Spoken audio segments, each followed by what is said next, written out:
Last week on Fridays with Phil, we began the discussion of Revelation chapter 17 and the Whore of Babylon. This week, we want to take a look at the second half of this chapter, which is particularly interesting because it's a spot, one of the few spots in the book of Revelation, where an angel provides an interpretation of the images John is seeing, and we want to take a look at that interpretation this week on Fridays with Phil. I'm Dr. Phil Mayo, and I'd like to share with you just a few minutes of biblical insight to help you along the way. If you enjoy the content, please be sure to subscribe. There are two characters in particular, of course, in chapter 17 that we want to take a look at. The woman, the whore or prostitute of Babylon, and the beast on which she sits. And the angel attempts to identify the beast for John as well as the woman herself. So let's take a look, first of all, at the woman and who she might be in the first century imagery, and then we'll take a look at the beast as well. So there are basically three things that we can consider here in chapter 17 about the woman. The first characteristic of the woman is mentioned in chapter 17, verse 1. One of the seven angels who had seven bowls said to me, "Come, I will show you the punishment of the great prostitute who sits by many waters." Who sits by many waters. Now, this is a phrase that actually comes from Jeremiah chapter 51, and it's a prophecy against Babylon. And Babylon in ancient times sat on the river Euphrates. And so it's fitting because it connects us to the biblical prophecy in the Old Testament, but also it's true of Rome, who sat on the coast of Italy, and we'll look at the second description that'll help us a little more and make this identification. It's actually at the very end of chapter 17, where the angel is in the process of giving John an interpretation of the images that he's seeing, and this is what he says. Verse 18 of chapter 17, the woman you saw is the great city that rules over the kings of the earth. In Revelation, most of the time, when the city is identified as the great city, it usually means Rome. Then, of course, this is a city that sits on many waters, and the waters are the people, right? Because there's just an imagery of a multitude of people, the great that rules over the kings of the earth, as he says here in verse 18. So this is all fitting description for the Roman Empire. The real clincher, though, is this description in chapter 17, verse. Let's start in verse 7. Then the angel said to me, "Why are you astonished?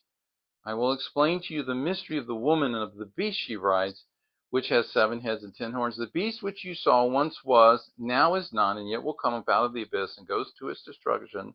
The inhabitants of the earth, whose names have not been written in the book of life from the creation of the world, will be astonished when they see the beast, because it once was, now is not, and yet will come."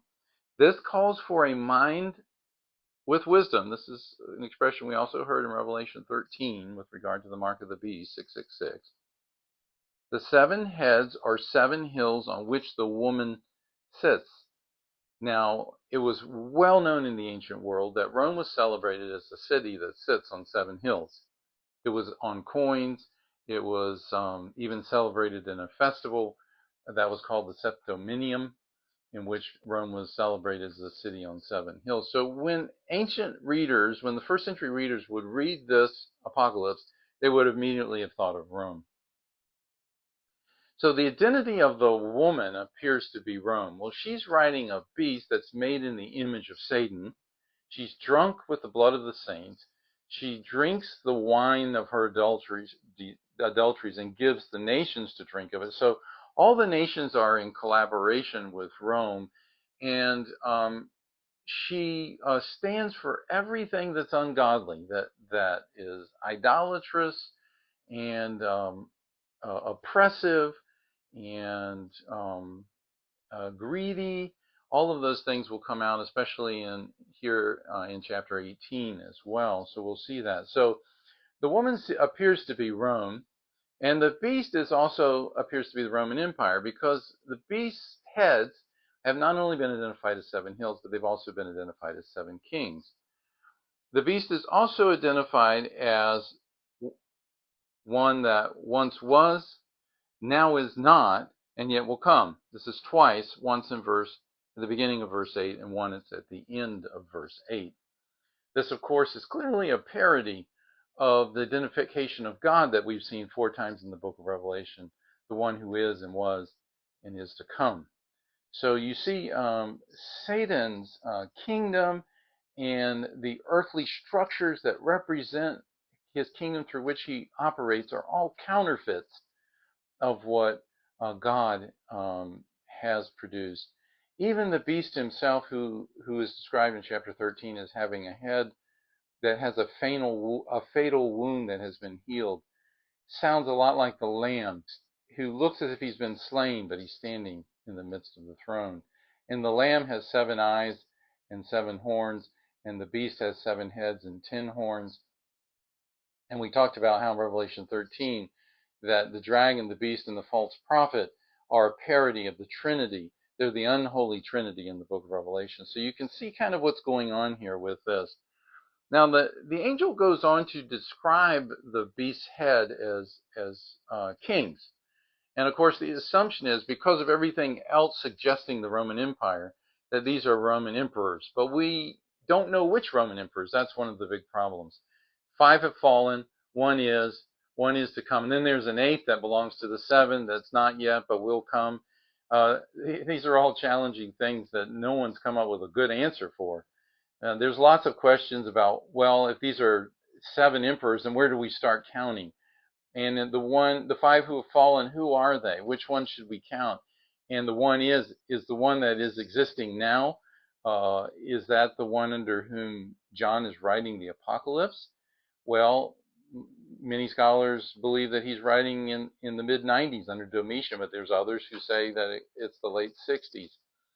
So it's just difficult to answer these questions. What we can say is that the beast, and the woman represents Rome, and the beast on which she rides is the Roman Empire, and the heads represent kings. And then later we find out in the chapter that the 10 horns represent 10 kings of the earth who give their power and authority to the beast for 1 hour.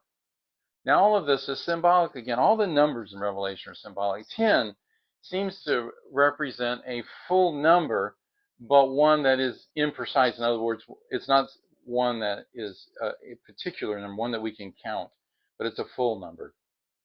For example, the 144,000 is 12 times 12 times 1,000. So the number 12, the people of God, times 1,000, the people of God, innumerable. So tens and multiples of 10 give you that idea. So here you have the kingdoms, all the kingdoms of the earth, however many there are in league with the beast, which represents the kingdom of Satan and all of that's anti-God on the earth. And they've thrown their lot in with this beast, and they are going to. They've done it for an hour, which means it's a short period of time, a particular period of time, but it won't last. And what's interesting that goes on toward here at the end of the book, or rather the end of the chapter, is in verse 16. The beast and the 10 horns you saw will hate the prostitute. They will bring her to ruin and leave her naked. They will eat her flesh and burn her with fire, for God has put it into their hearts to accomplish his purpose by agreeing to hand over to the beast their royal authority until God's words are fulfilled.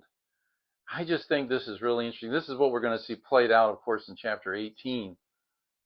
But it's the whole idea that we've talked about before when we were talking about the trumpets, the bowls and the trumpets earlier, is that sin and sinful humanity, the kingdoms of the earth that are built on the improper foundation of greed and lust and oppression and exploitation, will themselves destroy themselves, because that's the ultimate end of sin, is self-destruction. And so you have these kings who align themselves with the beast, but in the end, the whole thing just ends up imploding. They end up destroying the beast, because we destroy ourselves by our avarice, by our greed for more, by our oppression, by our decision to go away from God and to do things our own way. And it always will lead to our destruction. And so we see this take place, and then we find out that actually it's God's will, that they end up doing God's will by destroying the empire, or by destroying the beast themselves. And so this is something that we're going to see played out in chapter 18, and we'll take a look at that next week on Fridays with Phil. Won't you join me? Thank you. God bless you.